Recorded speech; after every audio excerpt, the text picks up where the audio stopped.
मैं कुलसे पाटिल साहब आपसे, क्योंकि ये सब रिलेटेड चीजें एक दूसरे से हैं, क्योंकि ये तो चुनावी भाषण है, लेकिन एक और चीज साथ में बहुत बहुत खराब हुई इस पूरे सेशन में। नो कॉन्फिडेंस मोशन के दौरान बहुत से बिल इंट्रोड्यूस किए गए, बहुत से बिल पास कराए गए जो लॉन्ग टर्म में देश के लिए ठीक नहीं है। लेकिन मुझे ऐसा लगता है पाटिल साहब, कल एक और खतरनाक bill election commission of India के बाबत उन्होंने एक बिल पास कराया है, जिसमें अब तय ये किया गया है कि चीफ जस्टिस ऑफ इंडिया को रिप्लेस कर रहे हैं वो बाय अ मिनिस्टर, जिसको प्रधानमंत्री नॉमिनेट करेंगे। उस तीन की प्रधानमंत्री, लीडर ऑफ ऑपोजिशन, एक मंत्री to be nominated by prime minister. मैं आपसे पूछना चाहता हूं, चीफ जस्टिस ऑफ इंडिया को ऐसे व्यक्ति से रिप्लेस करना ये संविधान की बेसिक स्पिरिट के कितने पक्ष में है और न्याय की बेसिक स्पिरिट?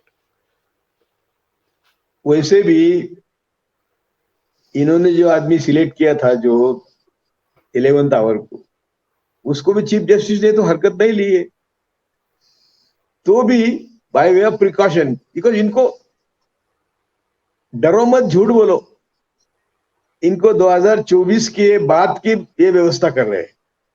अभी तो कोई ऐसी बात नहीं है, लेकिन 2024 के लिए ये बोलते हैं ना। अभी देखो क्या शुरुआत करी उन्होंने। अरे किस लिए विश्वास अविश्वास दर्शक ठहराव किस लिए लाया है? वो मणिपुर के लिए लाया है। और तुमने हिस्ट्री बोलना शुरू कर दी, इसका मतलब ही ऐसा है कि everything will be side track. कल होम मिनिस्टर, ये तो पहली बार हम सुन रहे हैं कि डट से इतना झूठ बोले, वो कलावती का ले वो कुछ, तो ये तो अभी सभी विपक्ष दलों की जिम्मेदारी है कि वो कितना झूठ बोले सामने लाए। लेकिन लाने कौन देता है? बोलने कोई देता है? और जब राहुल का कल का भाषण था, आपने सही कहा कि उन्होंने बहुत शांति से उनको जो करना था वो कर बैठे, उन्होंने कुछ छोड़ा नहीं। तो अभी जो मोदी जी की भाषा है, मुझे नहीं लगता वो मणिपुर पर आएंगे। और मणिपुर पर आएंगे तो सबकी उत्सुकता है वो क्या बोलेंगे बोलने के लिए। अभी अभी इन्होंने कहा, बोस्टन के हमारे गेस्ट ने, कि जब कोई बोलने को ही होता नहीं, क्या बोलना है, तो उनको मालूम है कि वो साइड ट्रैक करना है सब्जेक्ट। और क्या होगा, सभी संवैधानिक संस्थाएं उनके हाथ में है, मीडिया उनके हाथ में है, उनके हाथ में क्या नहीं है। तो जब उनका सब पर कब्जा है तो वो जो चाहे वो मैसेज जाता है देश में। जैसे आप जैसे लोग कुछ मेहनत कर रहे हैं सोशल मीडिया के माध्यम से, हम समाधान मानते हैं कि भाई चलो सोशल मीडिया के माध्यम से तो देश को कुछ मालूम हो रहा है, बाकी तो मालूम होने की गुंजाइश नहीं है। और ये 19 का इलेक्शन की बात कर रहे हैं, पुलवामा की बात नहीं करते। यदि 19 की फेयरली बात करनी है, 19 का इलेक्शन इन्होंने जीता और वो 6 लाख ईवीएम जिसका वीवीपीटी काम नहीं कर रहा था, उसकी भी बात नहीं कर रहे। तो ये सब जिसको बोलते हैं हम गौड़ बंगाल, कि किसी की परवाह न करते हुए डट से झूठ बोलना और समय निकालना, और सबको, अभी विपक्ष को मालूम नहीं क्या हमारी संख्या क्या है और हम कैसे जीतेंगे, उनको मालूम है वो। लेकिन आप जनलज्जा छोड़ के, लोक लज्जा छोड़ के मणिपुर पर बात ही नहीं कर रहे थे, तो बात करने को तो लगाए ना। यही विपक्ष की ताकत है, यही तो संसदीय लोकशाही की ताकत है कि आपको आना पड़ा। आप पार्लियामेंट छोड़ के सब जगह जाते हैं और पार्लियामेंट में आप आते नहीं, और जो मुद्दे पर बात होनी चाहिए थी वो करते नहीं। तो इसीलिए मैं पहले से हम जानते थे कि ये क्या बोलेंगे, ये सब हवा में बातें करेंगे और हम जीते कह के अविश्वास ठहराओ जीता। अरे अविश्वास ठहराओ तो तुम जीतने वाले, कौन नहीं बोलते। और दुर्भाग्य से अपोजिशन में भी कई सेलेबल कमोडिटीज है जो हम देख रहे हैं कि जो अभी इंडिया, हम सब की तरफ से उनको हम बेस्ट ऑफ लक देते हैं, लेकिन समय पर कौन कहाँ वोटिंग करता है ये तो हम देख रहे हैं। राज्यसभा में उनकी कभी मेजोरिटी नहीं है, तो भी वो जीतते हैं सब। तो ये क्यों हो रहा है?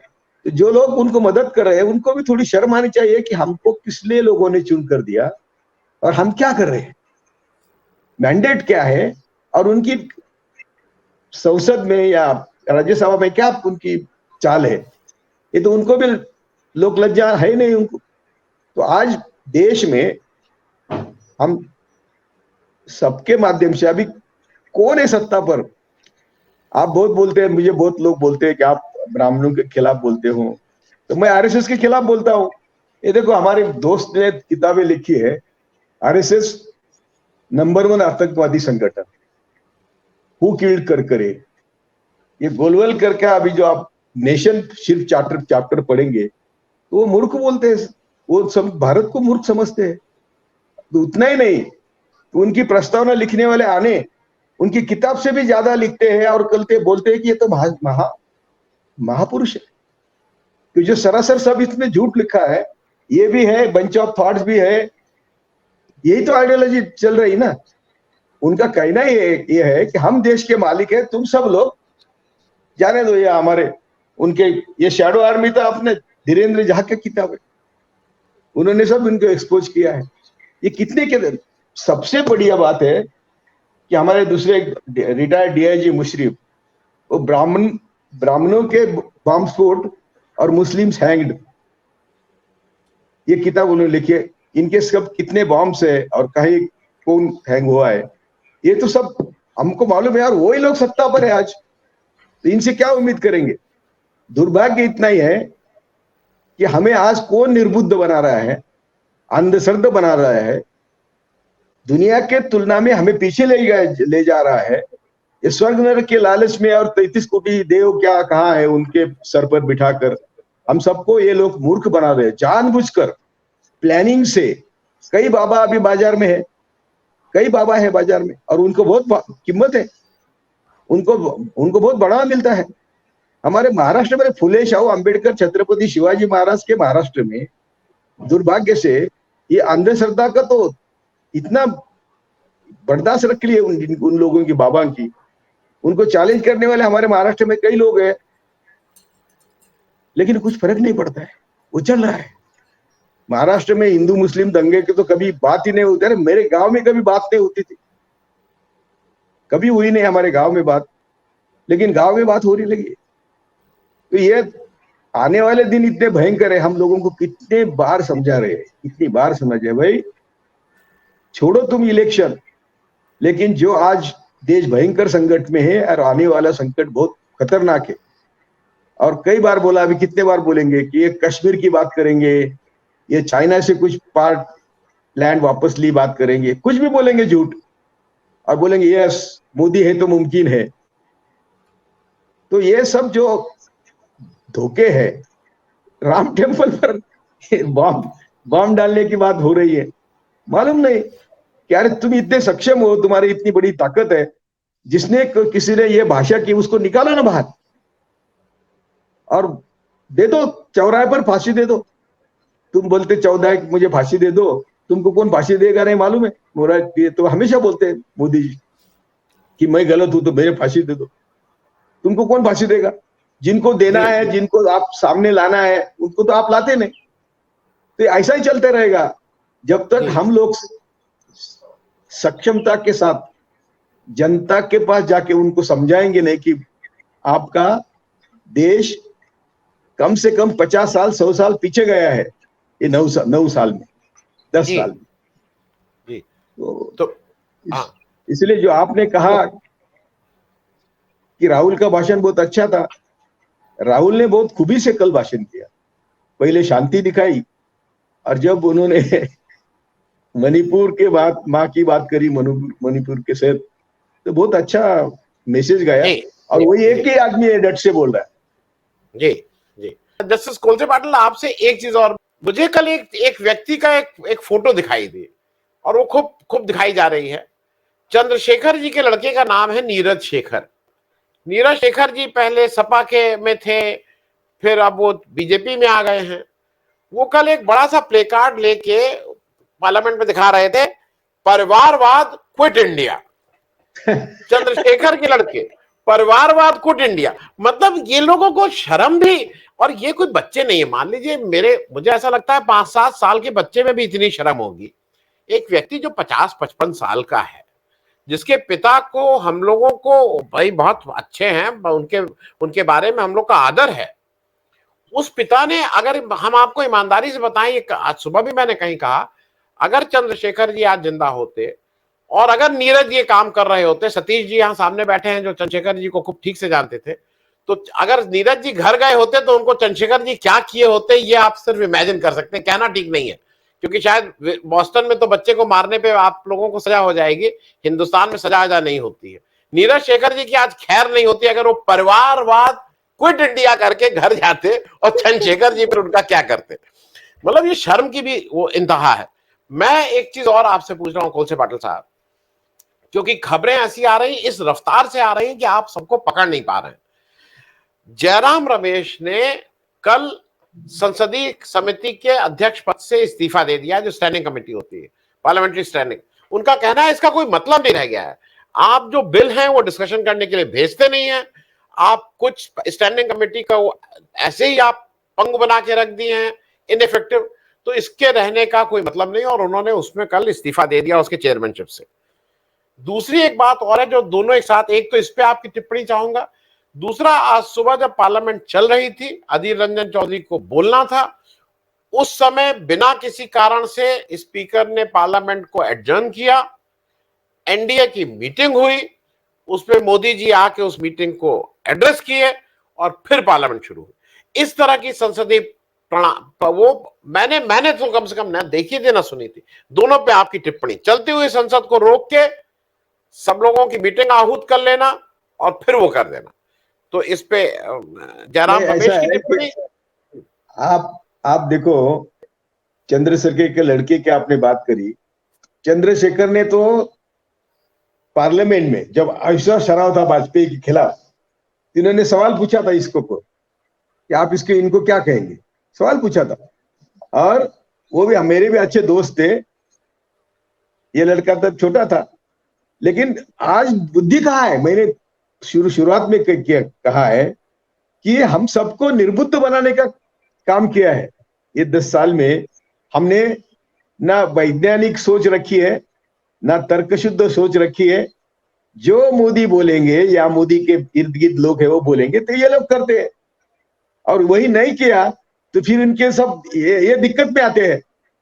एक यही बात है। दूसरी बात, मैंने कहा कि संवैधानिक संस्थाओं पर इन्होंने ऐसा कब्जा रखा है कि राहुल जो बोलते हैं कल इन्होंने भारत का, हिंदुस्तान का कत्ल किया है, मैं कहता हूं कि इन्होंने डेमोक्रेसी का कत्ल करी। पार्लियामेंट एक पर चेक रखने के लिए जुडिशरी है, जुडिशरी पर चेक रखने के लिए पार्लियामेंट है, तुम एक दूसरे की स्वायत्तता पे क्यों जा रहे हो? और सभी संस्थाएं, एक भी ऐसी संस्था नहीं है कि जिसके ऊपर मोदी जी का कब्जा नहीं है या मोदी के लोगों का कब्जा नहीं है।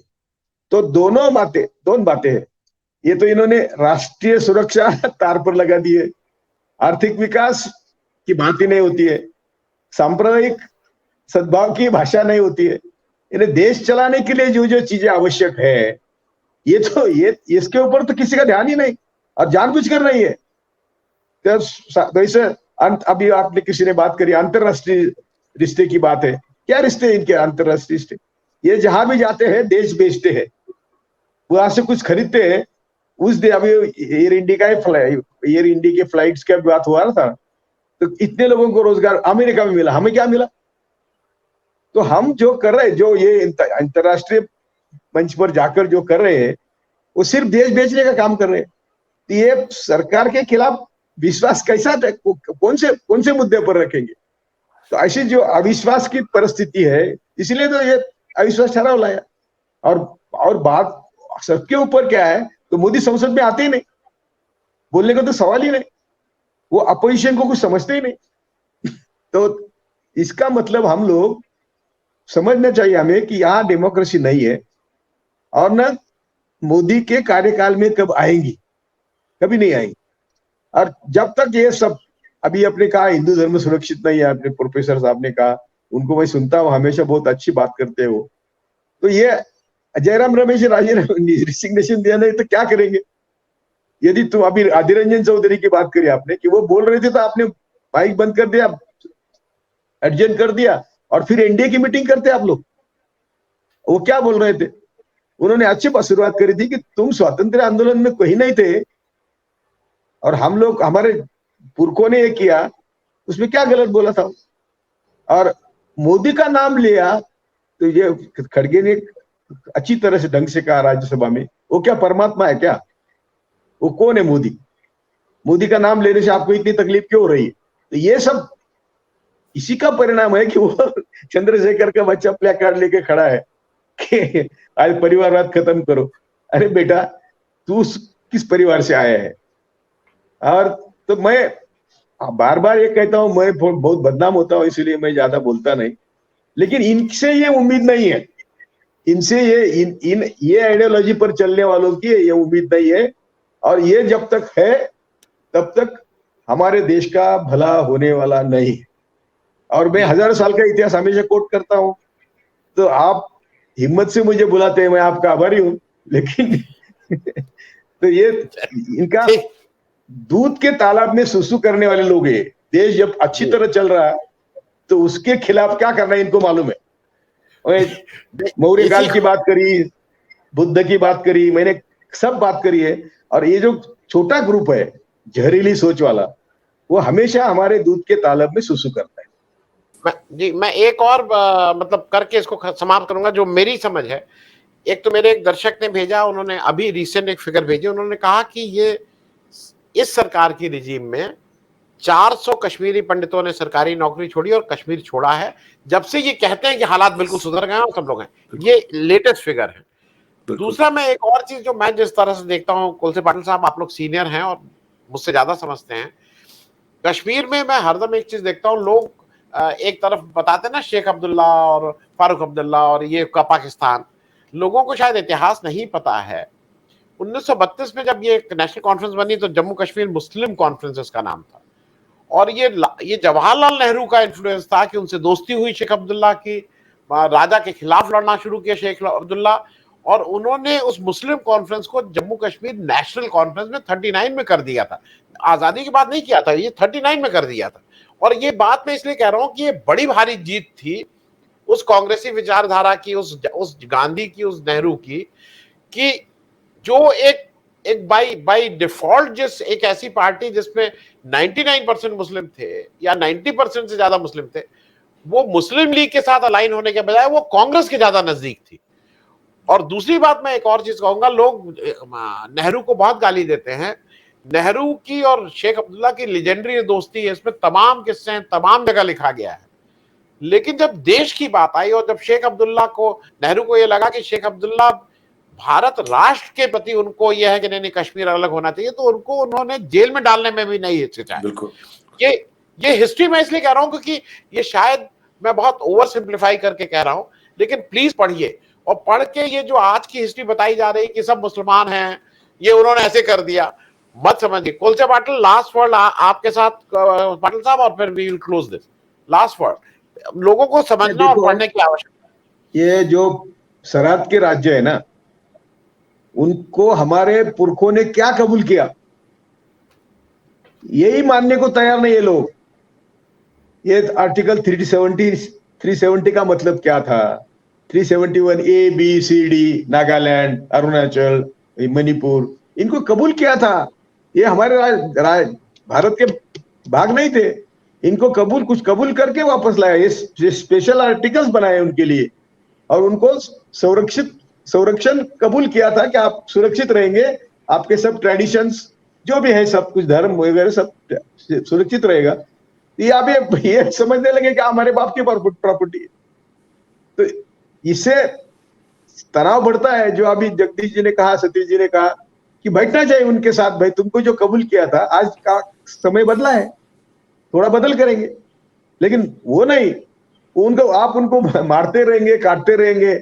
मैं कश्मीर में कई दिन जाके रहता हूँ, मुझे जब ये लगता है तो वो लोग बहुत अच्छे हैं, सामान्य लोग बहुत अच्छे हैं, और वो हम सबको चाहते हैं, क्योंकि उनका तो पेट हमारे ऊपर ही है ना, निर्भर है। वो मैं जज था तो मेरे घर पर भी आते थे वो बंबई में। तो मुझे लगता है कि जो पुरखों ने दिया वो मानना ही नहीं तो फिर आगे आगे आगे कैसे बढ़ेंगे हम। बिल्कुल।